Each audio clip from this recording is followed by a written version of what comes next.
திராட்சப்பழத்தோட்ட ஊழியங்கள் கர்த்தரருளின ஊழியங்கள் திராட்சப்பழத்தோட்ட ஊழியங்கள் கர்த்தரருளின ஊழியங்கள் அவரில் நிலைத்திருந்து கனி கொடுப்போம் கர்த்தர் வாய்க்க செய்வார் அவரில் நிலைத்திருந்து கனி கொடுப்போம் கர்த்தர் வாய்க்க செய்வார் துதி உமக்கே துதி உமக்கே துதி உமக்கே என்றுமே என்றும் துதி உமக்கே துதி உமக்கே. சிறியவனை பொழுதிலிருந்தும் எளியவனை குப்பையிலிருந்தும் எடுத்து உயர்த்தி ராஜாக்களோடும் பிரபுக்களோடும் வந்திருக்க செய்கிற அருமை ஆண்டவர் இயேசு கிறிஸ்துவின் இனிதான நாமத்தினாலே இந்த சத்தத்தை கேட்கின்ற அனைத்து தேவனுடைய பிள்ளைகளுக்கும் என்னுடைய அன்பான வாழ்த்துகள். நீங்கள் கோடா கோடியை பெருகுவீர்களாக, உங்களுடைய பிள்ளைகள் கோடா கோடியை பெருகுவார்களாக என்று வாழ்த்துகின்றேன், ஆசீர்வதிக்கின்றேன். பிரியத்துக்குரியவர்களே, இந்த நாட்களிலே வருட கடைசியிலே நாம் நிற்கின்றோம். ஆசிரியத்தை தூத்துக்குடி திருநெல்வேலி ஆகிய இடங்களிலே அதிகமாய் மழை பெய்து ஆண்டவர் நல்ல குளிர்ச்சியான ஒரு கிளைமேட்டை கட்டளையிட்டிருக்கின்றார். இந்த சைடெல்லாம் ரொம்ப வறட்சியான பகுதி, எப்பவும் ரொம்ப ஹீட்டாக இருக்கும். ஆனால் இந்த நாட்களில் கதவெல்லாம் அடைச்சிட்டு ஜன்னல்லாம் அடைச்சிட்டு பார்த்திங்கன்னா ஃபேனே போடாமல் அப்படி கம்பளியை போட்டுட்டு தூங்குகிற காலம் உண்டாயிருக்கு. ரொம்பவும் எனக்கு ஆச்சரியமாக இருக்கிறது, இவ்வளோ குளிர்கிறதே என்று சொல்லி. கர்த்தருக்கு ஸ்தோத்திரம். அவர் இப்படியாக கால சுழற்சியை நமக்கு கொடுத்து எல்லாவற்றையும் நாம் அனுபவிக்கும்படியாக, கடந்து செல்லும்படியாக ஆண்டவர் நமக்கு உதவி செய்திருக்கிறார். பெரியவர்கள், வயதானவர்கள், சின்ன பிள்ளைகள், வியாதியஸ்தர்களெல்லாம் இந்த கிளைமேட்டில் பாதிக்கப்படாதபடிக்கு, மரங்கள் வீடுகள் இடிந்து விழுந்து விடாதபடி தேவன் அவர் பாதுகாப்பாராக என்று சொல்லி நான் பிரார்த்திக்கின்றேன். ஆண்டவருடைய ஊழியம் இந்த மழையின் மத்தியிலும் குளிரின் மத்தியிலும் கூட தொடர்ந்து நடைபெற வேண்டும். தொடர்ந்து ஒவ்வொரு நாளும் உங்களுக்கு தேவையான செய்திகளை நான் கொண்டு வர வேண்டும். தொலைக்காட்சிக்கு சரியான நேரத்தில் செய்திகளை எப்படியாக பேசி படம் பிடித்து எடிட் செய்து உங்களுக்கு வெளியிட வேண்டும் எனப்பட்ட பல கடமைகளை, பொறுப்புகளை ஆண்டவர் தந்திருக்கின்றார். கர்த்தருக்கு ஸ்தோத்திரம். ஆண்டவருக்காக, அவருடைய ஊழியத்திற்காக பிஸியாக இருப்பது அவ்வளவு சந்தோஷத்தை ஏற்படுத்துகிறது. சடைஞ்சு போவதற்கு ஒன்றுமே இல்லை. இதெல்லாம் ஊழியம் செய்யணுமா, இங்கெல்லாம் போகணுமா, இந்த ஊழியத்தெல்லாம் செய்யணுமா, அப்படி அல்ல. தேவன் தந்திருக்கிற ஊழியம் எல்லாமே நமக்கு மிகுந்த இனிப்பாக இருக்கிறது. அதை இன்னும் அதிக ஆழத்தோடு பலத்தோடு செய்ய விரும்புகிறோம். பிரியத்துக்குரியவர்களே, இந்த நாள் நமக்கு இந்த மாதத்தில் கடைசி, அதாவது 4வது சனிக்கிழமை நாளைக்கு. அதனால் சென்னையில் வைத்து நாம் கூட்டத்தை நடத்துகிறோம். இதுக்கு முன்பாக நாம் 2 கூட்டங்களை நடத்தி கொண்டிருந்தோம். இப்பொழுது சென்னையில் ஒரே ஒரு கூட்டம் தான். காலைல 10 மணிக்கு ஆரம்பித்து மதியம் 1 மணிக்கு நிறைவடையும். அங்கே பல்லாவரம் பம்மல் சியோன் காம்ப்ளெக்ஸு, அதில் அந்த பம்மல் ரோட்டில் அப்படி வந்தீங்கன்னா முத்தமிழ் நகர் பஸ் ஸ்டாப்பில் சியோன் காம்ப்ளெக்ஸ் என்று ஒன்று இருக்கும். அதில் இறங்கி உள்ளே வந்தீங்கன்னா பின்னால் லிஃப்ட் இருக்கும். 4வது மாடியில் மேலே உங்களுக்காக நான் காத்திருப்பேன். பிரியத்துக்குரியவரை, கூட்டத்தின் இறுதியிலே உங்கள் யாவருக்கும் தனித்தனியாக ஜெபிக்கப்படும். ஒரு மங்களராஜ் அவர்கள் உங்கள் யாவருக்காக மிக சிறப்பான ஒரு விருந்தை ஆயத்தப்படுத்தி இருக்கிறாருங்கிற செய்தியும் உங்களுக்கு உண்டு. ஒருவேளை நான் மாலை நேரத்தில் ஹவுஸ் விசிட்டில் சென்னையில் ஜனங்களை சென்று சந்திக்க இருக்கிறேன். இரவு 8 மணிக்கு 9 மணிக்கு தான் பஸ். இரவு உங்கள் வீடுகளுக்கு வந்து சென்னையில் ஜெபிக்க வேண்டும் என்றாலும் நீங்கள் சகோதரர் மங்களராஜை தொடர்பு கொண்டு தெரியப்படுத்தலாம் என்கிற நல்ல செய்தியும் கூட உண்டு. பிரியத்துக்குரியவர்களே, இது இந்த மாதம் முடிஞ்சவுடன் நமக்கு கிறிஸ்மஸ் மாதம் வருகிறது. ஒரு முக்கியமான மாதம். எல்லா இடங்களிலுமே பண்டிகை காலங்கள் மிக சிறப்பாக கொண்டாடப்படுகிறது. நாமும் கொண்டாட விரும்புகிறோம் ஏழை எளிய மக்களோடு.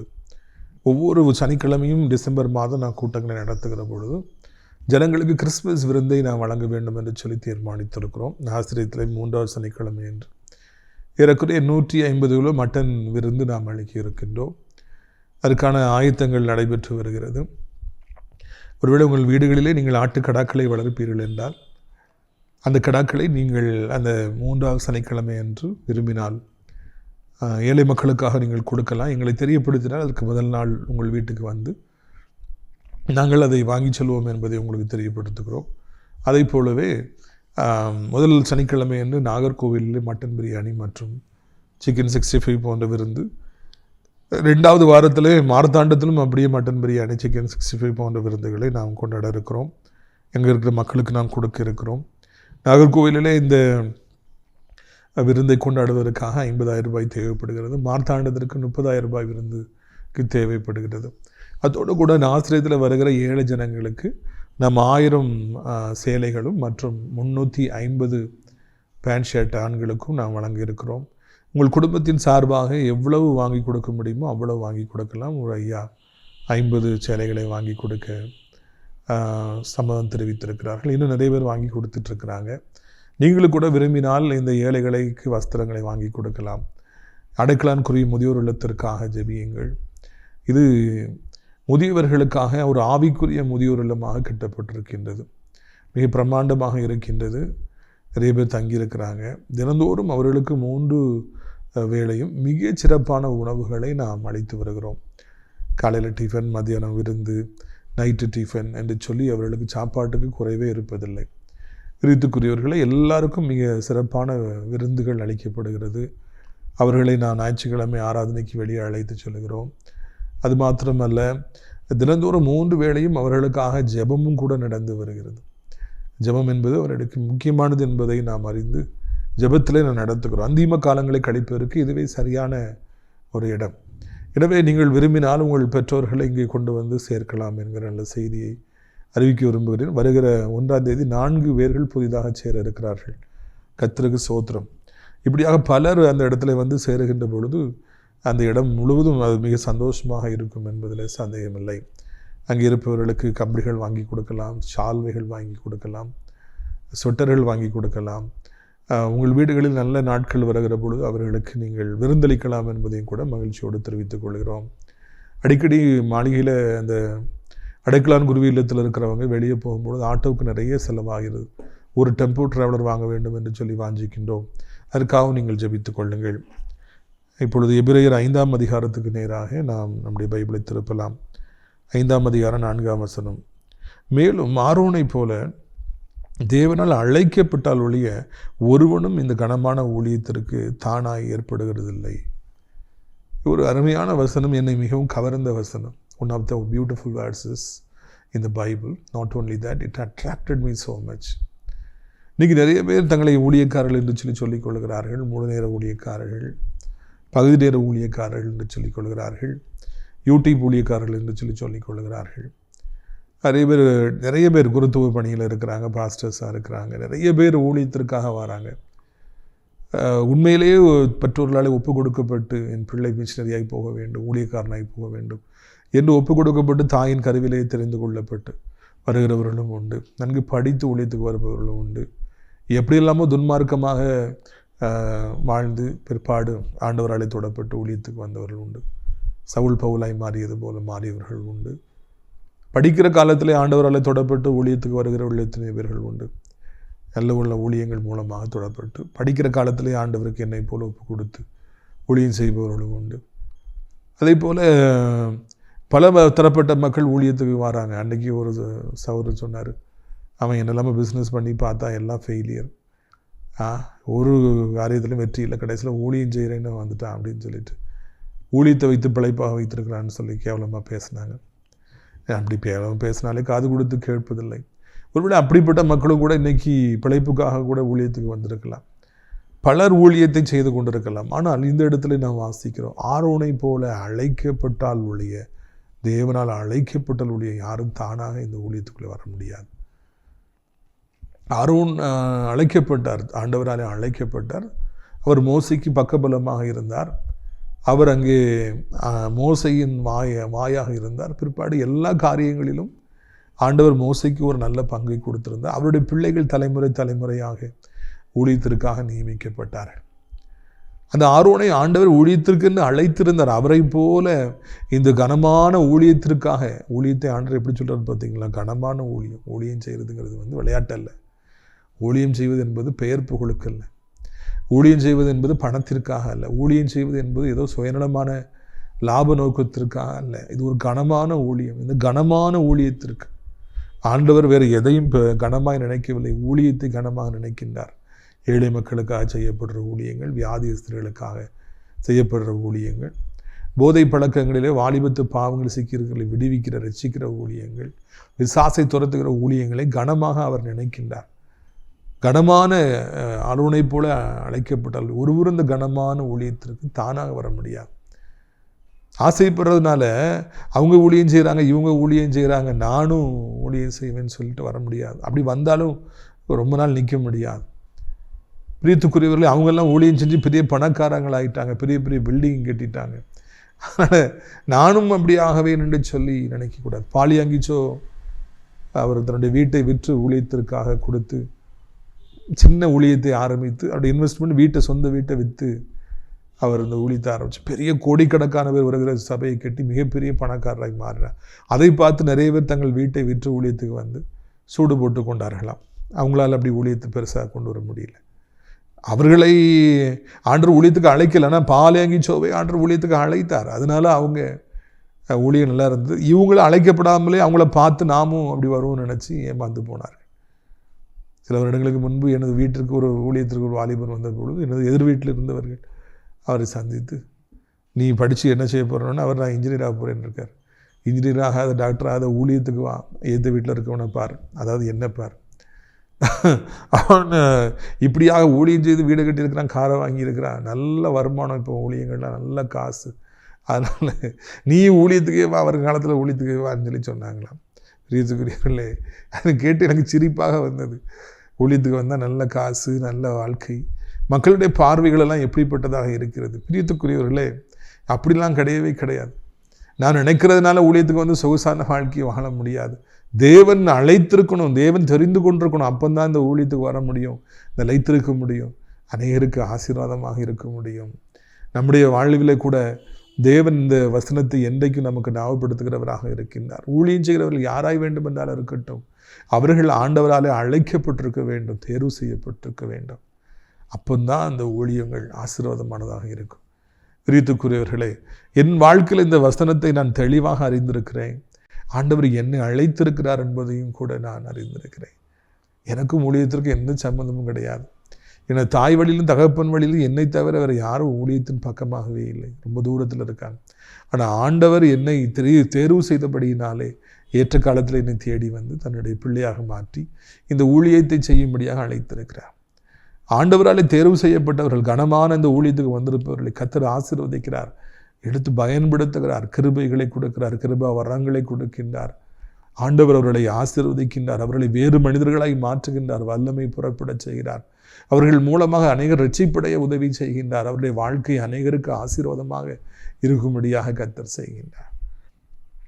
வேறு சிலர் அழைக்கப்படாமல் அந்த ஊழியத்துக்கு வந்திருக்கலாம், ஆனால் அவர்களால் நிலைநிற்க முடியாது. அவருடைய ஊழியங்கள் நிறைவு பெறாதவைகளாக இருக்கும், திருப்தி அடையாதவைகளாக இருக்கும், நாச மோசங்களே அங்கே ஏற்படும் என்பதை நாம் புரிந்து கொள்ள வேண்டும். எனவே ஆண்டவர் எப்படியாவது எப்படிப்பட்டவர்களை தேர்வு செய்ய வேண்டும், அழைக்கப்பட்டிருக்க வேண்டும் என்பதை நாம் புரிந்து கொள்ள வேண்டும் என்று நம்மை அழைக்கின்றார். ஒருவேளை ஆண்டவரே என்னையும் எடுத்து பயன்படுத்தும், என் பிள்ளைகளையும் எடுத்து பயன்படுத்தும் என்று நாம் சொல்லுகிற பொழுது ஆண்டவர் நம்மை பயன்படுத்துகிறார். அறுப்பு மிகுதியாக இருக்கிறது. அந்த அறுப்பு மிகுதியாக இருக்கிற பொழுது நம்மை ஊழியத்திற்காக அர்ப்பணிக்கிற பொழுது கர்த்தர் நம்மை ஆசீர்வதிக்கின்றார்.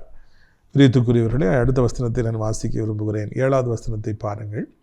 எபிரேயர் 5:7. அவர் மாம்சத்திலிருந்த நாட்களில் தம்மை மரணத்திலிருந்து ரட்சிக்க வல்லமை உள்ளவரை நோக்கி பலத்த சத்தத்தோடும் கண்ணீரோடும் விண்ணப்பம் பண்ணி வேண்டுதல் செய்து தமக்கு உண்டான பயபக்தி நிமித்தம் கேட்கப்பட்டு. ஆண்டவர் அந்த 3 வருஷம் ஊழியம் செய்யும் பொழுது தம்மை மரணத்திலிருந்து தப்புவிக்க வல்லவரை நோக்கி, அதாவது சிலுவையில் அடிக்கப்பட போகிறோங்கிறது தான் அவருக்கு தெரியும். அதான் last station, destination. At the end of these 3.5 years, I am going to be crucified and people would kill me. I will face my death. அப்படிங்கிறது ஆண்டவர் தெரியும். ஆனால் அந்த மரணத்திலிருந்து என்னை தப்புவிக்க வல்லவர், மரணத்துக்கு பிறகு எனக்கு ஒரு வாழ்க்கையை கொடுக்க வல்லவர் என்று பிதாவை குறித்து அவர் அறிந்து மரணத்தின் மீது அதிகாரமுடைய அந்த பிதாவை நோக்கி அவர் பலத்த சத்தத்தோடும் கண்ணீரோடும் விண்ணப்பம் பண்ணி எப்படி ஜெபிக்க வேண்டும் என்பதற்கான ஒரு சரியான ஒரு எடுத்துக்காட்டு இங்கே இருக்கிறது. ஆண்டவர் இயேசு மாம்சத்தில் இருந்த 3 வருடங்கள் பலத்த சத்தத்தோடு கண்ணீரோடும் ஜெபித்தாராம். அப்பாவுடைய ஃபார்முலா உங்களுக்கு தெரியும் தானே? பகல் முழுவதும் ஊழியம், இரவு முழுவதும் ஜெபம். பகல் முழுவதும் ஊழியம், இரவு முழுவதும் ஜெபம். இதுதான் அவருடைய ஃபார்முலா. அவர் மாத்திரம் ஊழியம் மாத்திரம் செய்துட்டு இருந்திருப்பாருன்னா அந்த ஊழியம் வெற்றி அடைந்திருக்காது. இரவு முழுவதும் பிதாவோடு அவர் இணைந்திருந்து பேசிக்கொண்டே இருந்தார். அப்பொழுது அவர் பலத்த சத்தத்தோடும் கண்ணீரோடும் அவர் ஜெபித்தாரா. எடுத்துக்காட்டாக நாம் பார்க்கிற பொழுது கெத்செமனே தோட்டத்தில் அவர் புலம்பி அழுகின்றார். இன்னும் கொஞ்ச நேரத்தில் அவர் கூட இருந்த சீசனை காட்டி கொடுக்க போகின்றார். அவரை பிடிக்கப் போகின்றார்கள், அவரை அடிக்கப் போகின்றார்கள், அவரை கிழிக்கப் போகின்றார்கள். சரமெல்லாம் ரத்தமாய் ஓடப் போகிறது. சிலுவையில் தொங்க விட போகிறார்கள். கலரோடு கலராக அவரை தொங்க விட போகிறாங்க. அவர் கையில் காலையும் ஆணி அடிக்கப்பட போகுது. இதெல்லாம் அறிந்து அவர் பலத்த சத்தத்தோடு மிகுந்த வியாகுலத்தோடு கருத்தாக அவர் ஜெபித்தாராம். கெத்செமனே தோட்டத்தில் ஆண்டவர் பலத்த சத்தத்தோடு பிதாவை நோக்கி ஜெபித்தாராம். அப்பா பிதாவே, உமக்கு எல்லா வல்லமை உண்டே என்று சொல்ல முடியாது. இந்த பாத்திரம் நீங்கட்டும் என்று சொல்லி பலத்த சத்தத்தோடு ஆண்டவர் ஜெபித்தார். அந்த பலத்த சத்தம் மிகுந்த வியாகுலம் கண்ணீரின் மத்தியிலே அந்த நரம்புகளெல்லாம் வெடித்து ரத்தமாக வந்தது. இன்னைக்கு நிறைய பேர் எப்படி ஜெபம் பண்ணுறாங்க? படுத்துக்கிட்டு ஜெபம் பண்ணுறாங்க, கண்ணை மூடிட்டு ஜெபம் பண்ணுறாங்க, தூங்கிடுறாங்க. இன்றைக்கி நிறைய பேருக்கு ஜெபம் என்பது விளையாட்டாக இருக்கிறது. ஏனென்றால் அவர்களுக்கு ஜெபம்னு தூக்கம் வந்து விடுகிறது. ஜெபம்னு மனசு அலைபாகிறது, வேறு காரியங்கள் இருக்குது, ஆனால் ஜெபம் பண்ணுறோன்னு சொல்லிக்கிறாங்க. இல்லை, ஜெபம் என்பது சாதாரண ஒரு காரியம் அல்ல, ஒரு விளையாட்டு அல்ல. அது பரலோகத்தின் தேவனோடு நம்மை இணைப்பது. பலத்த சத்தத்தோடும் ஓங்கிய சத்தத்தோடும் கூட நம் பிதாவிடத்தில் மன்றாடுவது. வாய் திறந்து ஜெபம் பண்ணுறீங்களா? அட்லீஸ்ட் கதை போட்டுட்டு வாய் திறந்து ஜெபம் பண்ண பழகு. மனசுக்குள்ளே ஜெபம் பண்ணி ஒரு பிரயோஜனம் இல்லை. ரொம்ப சீசன்டு கேம்பைனர்ஸ் தான் அப்படி ஜெபம் பண்ண முடியும். அது அவசியம் இருந்தால் மாத்திரம்தான். இல்லைன்னா வாய் திறந்தாங்க ஜெபம் பண்ணணும். என்றைக்காவது ஒரு நாள், வாரத்தில் ஒரு நாள் ஊருக்கு ஒதுக்குப்புறமாக சென்று பலத்த சத்தத்தோடு ஜெபம் பண்ணுங்க. ஆண்டவரே என்று கதறுங்க. காரில் தனியாக போனீங்கன்னா விண்டோவெல்லாம் க்ளோஸ் பண்ணிட்டு ஏசியை போட்டு விட்டுட்டு கதறுங்க. ஆண்டவரே என் தேவனேன்னு சொல்லி கதறுங்கள். அந்த ஜெபந்தான் இந்த உலகத்தை அசைக்க வல்லமை படைத்தது. அந்த ஜெபந்தான் மரணத்திலிருந்து நம்மை தப்புவிக்க வல்லது. அப்படிப்பட்ட ஜெபந்தான் ஒருவேளை ஆட்கொள்ளி வியாதியினாலே பாதிக்கப்பட்டிருக்கிற மக்களுக்கு விடுதலை கொடுக்கும்படியான வல்லமை பெற்றது. ஆண்டவரே கேன்சராலே பாதிக்கப்பட்டிருக்கிற சகோதரிக்கு, ஆண்டவரே போதையினாலே அடிமைப்பட்டிருக்கிற இந்த வாலிபனுக்கு, ஆண்டவரே கிட்னி ஃபெயிலியர்ல பாதிக்கப்பட்டிருக்கிற இந்த வாலிபனுக்கு நீர் விடுதலையை தர வேண்டும் என்று பலத்த சத்தத்தோடு வகத்த வியாகுலத்தோடு மிகுந்த வியாகுலத்தோடு நாம் கதறி ஜெபிக்க வேண்டும். ஆண்டவரேன்னு சொல்லி கதற வேண்டும். ஆண்டவரே, எப்படியாவது நீர் விடுதலை கொடுத்தே ஆக வேண்டும், எப்படியாவது ரட்சித்துதான் ஆக வேண்டும், எப்படியாவது எனக்கு ஒரு எதிர்காலத்தை தந்துதான் ஆக வேண்டும், நீர் என்னை ஆசீர்வதித்துதான் ஆக வேண்டும் என்று பலத்த சத்தத்தோடு நாம் கதற வேண்டும். ஐயா, கண்ணீரோடு கதற வேண்டும், உடைக்கப்பட்ட உள்ளத்தோடு கதற வேண்டும். அதுதான் ஜெபம். இதோ கடைமுறைக்காக அல்ல, எல்லாரும் சொல்றாங்களேங்கிறதுக்காக அல்ல, நாம பெற்றோர்கள் இப்படி வளர்த்துட்டாங்க அதனால நான் காலை நைட்டு ஜெபம் பண்றேங்கிறதுக்காக அல்ல. இல்லை, பலத்த சத்தத்தோடு கூட மிகுந்த வியாகுலத்தோடு கூட எப்போ ஜெப நேரம் வரும்னு காத்துக்கிட்டே இருக்கணும், ஜெபம் பண்ணிட்டே இருக்கணும். எப்பொழுது இரவு வரும், எப்பொழுது அதிகாலை நேரம் வரும், எப்பொழுது மாலை நேரம் வரும் என்று நான் காத்திருக்க வேண்டும். அந்த நேரம் இன்பமாக இருக்க வேண்டும். நம்மளுடைய ஆண்டவரோடு கூட நம்முடைய உள்ளத்தை நாம் இணைக்க வேண்டும். பலத்த சத்தத்தோடு நாம் ஜெபிக்க வேண்டும். என்றால் நம்முடைய ஆண்டவர் இயேசு கிறிஸ்து நமக்கு முன்மாதிரியாக இருக்கிறார். அவர் அப்படி பலத்த சத்தத்தோடு ஜெபித்தார். கெத்செமனேயிலே அவர் அப்படியே ஜெபித்தார். அப்படி ஜெபித்து பழக்கப்பட்டிருந்தபடியினாலே பிதாவோடு அவர் இணைத்தார். தன்னுடைய உள்ளத்தை இணைத்து சிலுவைக்கு போவதற்கு முன்பதாக அவர் சரியானபடி ஆயத்தப்பட்டார். அதுக்கு தான் சொல்றார், வாங்க, ஐ எம் ரெடி, வாங்க எல்லாரும் வாங்க, என்னை காட்டி கொடுக்கணும் வந்து விட்டார். இனி தூங்கி இளைப்பாருங்க, ஒன்றும் இல்லை, நான் ரெடி ஆகிவிட்டேன் வாருங்கள் என்று சொல்லி ஆயத்தப்பட்டு அவர் யூதாஸ் காரியத்தை சந்திக்கும்படியாக சென்றாராம். பிரித்துக்குரிய ஜெபித்து பாருங்கள். நீங்கள் ஏதோ மேலோட்டமாக ஜெபித்து விட்டு கர்த்தர் பதில் கொடுக்கவில்லையே என்று உங்களை ஏமாற்றிக் கொள்ளாதீர்கள். ஜோம்னி பார்த்தேன், ஒரு பிரயோஜனம் இல்லைன்னு சொல்லாதீங்க. நான் சொன்ன மாதிரியே வீட்டு கதவை பூட்டி கொண்டு, இல்லை நான் வெளியே வனாந்திரத்திற்கு சென்று பலத்த சத்தத்தோடு ஜோம். எத்தனையோ இரவுகள் என் வீட்டிலே நான் அறை கதவை பூட்டி கொண்டு கதறி ஜெபித்திருப்பேன். அதை குறித்து என் வீட்டு சுவர்கள் சாட்சி கொடுக்கும். இரவு நேரம் ஆனாலே பலத்த சத்தத்தோடு வியாகுலத்தோடு மிகுந்த வியாகுலத்தோடு என் முடிந்த அளவுக்கு கதறி நான் ஜெபித்திருக்கிறேன், ஜெபித்து வருகிறேன். எத்துக்குரியவர்களே, அதனாலதான் என்ன பிரச்சனை வந்தாலும் பார்த்துக்கொள்ளலாங்கிற ஒரு தைரியம் இருக்கு. என் மீட்பர் உயிரோடு இருக்கிறார், என்னை இறுதி பரியந்த அந்த மரண பரியந்த நடத்துவாருங்கிற உறுதியே எனக்கு மனதுக்குள்ளாக இருக்கிறது. எதையும் பார்த்துக்கொள்ளலாங்கிற தைரியம் இருக்குது. அதன்படி ஆண்டவரும் நடத்தி வருகிறார். பிரித்துக்குரியவர்களே, ஜெபத்தை விளையாட்டாக நினைக்காதிருங்கள், கடைமுறைக்காக ஜெபிக்காதிருங்கள். மிகுந்த பாரத்தோடு செய்து பாருங்கள். இரண்டால் நம்முடைய ஆண்டவர் அப்படி செய்தார், வெற்றி பெற்றார். அப்படி அவர் ஜெபிச்சதுனால, கண்ணீரோடு ஜெபிச்சதுனால, பலத்த சத்தத்தோடு ஜெபிச்சதுனால, அங்கே நம்ம அந்த வசனத்தை பார்க்கிறோம். வேண்டுதல் செய்து தமக்கு உண்டான பயபக்தி நிமித்தம் கேட்கப்பட்டு, பயபக்தியோடு அவர் ஜோம்னதுனால அவர் எதுக்கெல்லாம் ஜெபிச்சாரோ அதெல்லாம் அவர் கேட்கப்பட்டாரா. நீங்களும் கூட நான் சொன்னேன், ஆட்கொள்ளி வியாதியில் யாரோ உங்கள் குடும்பத்தில் பிடிக்கப்பட்டு உயிருக்கு போராடிக்கிட்டு இருக்கலாம்.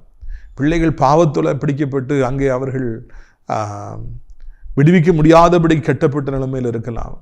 அவர் பிள்ளைகளுடைய திருமண வாழ்க்கையில் பிரச்சனையாக இருக்கலாம். பிஸ்னஸில் அடிமேல் அடி விடலாம். ஷேர் மார்க்கெட்டில் எவ்வளவோ இன்வெஸ்ட் பண்ணி ஒன்றும் இல்லாமல் போயிருக்கலாம். எவ்வளவோ அழகாக இருந்தால் நீங்கள் இன்றைக்கி அழகெல்லாம் இழந்து போயிருக்கலாம். நான் ஒன்று சொல்கிறேன், இதே மாதிரி ஜோம்னி பாருங்கள், பலத்த சத்தத்தோட கண்ணீரோட பயபக்தியோட ஜோம்னி பாருங்கள், நீங்கள் கேட்கப்படுவீங்க, உங்கள் வேண்டுதல் கேட்கப்படும். ஆண்டவர் நிச்சயமாக நீங்கள் ஜெபிக்கிற காரியம் எதுவாக இருந்தாலும் வெற்றி கொடுப்பார். அப்படி ஜோம்னி பாருங்கள், நிச்சயமாக ஒரு வெற்றி உங்களுக்கு உண்டாகும். ஆனால் அப்படி ஜெபிக்கவில்லை என்றால் வெற்றி உண்டாகாது என்பதை மறந்துவிடக்கூடாது. போராடி ஜெபிக்கும் பொழுது நிச்சயமாக வெற்றி பெறலாம். என்னை ஆசீர்வதித்தாலுடைய விடமாட்டேன் ஐயா என்று யாக்கோபு ஜெபித்தார் அல்லவா. என்னவாயிற்று? ஆண்டவர் யாக்கோபு இஸ்ரவேலை மாற்றினார். இன்றைக்கு வரைக்கும் இஸ்ரவேலை யாரால் அசைக்க முடியவில்லை. ஒரு சந்ததி தான் இன்றைக்கு இந்த உலகத்தை ஆட்சி செய்து வருகிறது. பிரியத்துக்குரியவர்களே, நாமும் கூட ஆசீர்வதிக்கப்பட வேண்டும் என்று பாரத்தோடு ஜெபிப்போம்.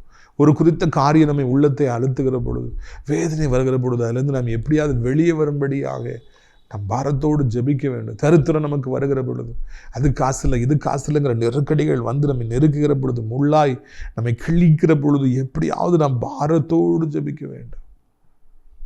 பிரியத்துக்குரியவர்களே, ஜெபித்து வெற்றி பெற்றவர்கள் நம்முடைய முற்பிதாக்கள். நம்முடைய முற்பிதாக்கள்லாம் அப்படி ஜோம் பண்ணாங்க, வெற்றி பெற்றாங்க தெரியுமா? அவங்களாம் அப்படி ஜோம்னி வெற்றி பெற்றாங்க. மழை வேணும்னு இல்லையா ஜோம் பண்ணார், வெற்றி பெற்றார். அக்கினி இறங்கணும்னு ஜோம் பண்ணார், வானத்திலிருந்து அக்கினி இறங்கிட்டு பாரமுள்ள ஜெபத்தினாலே வெற்றி பெற்றவர், சாதித்தவர்கள் நம்முடைய முற்பிதாக்கள். எவ்வளோ பேர் இருக்கும் பொழுது நாமும் ஏன் சாதிக்கக்கூடாது?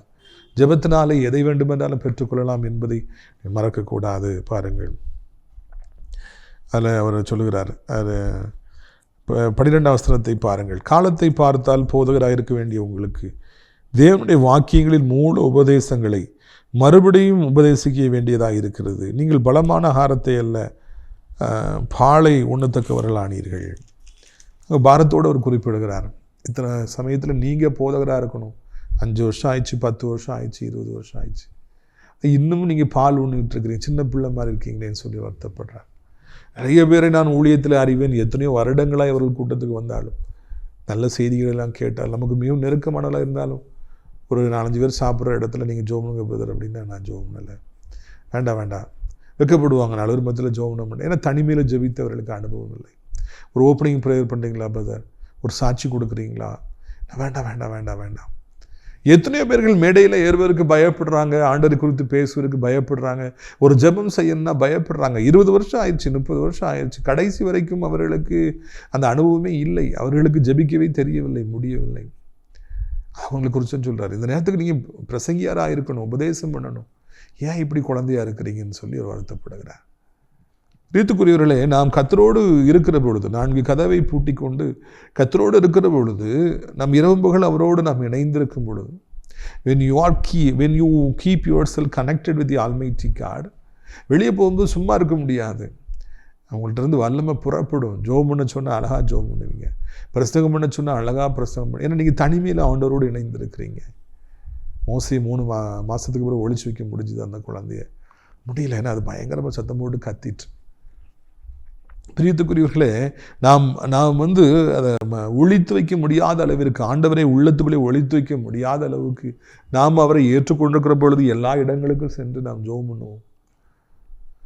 நாம் ஆண்டோடைய பிள்ளையாக இருக்கிறதுனால நம்ம ஆண்டோடைய வார்த்தைகளை நம்ம சொல்லுவோம், ஆண்டோடைய அன்பை சொல்லுவோம், சாட்சியை சொல்லுவோம். நம்முடைய வாழ்க்கை மிகவும் ஆசீர்வாதமான ஒன்றாக இருக்கும்.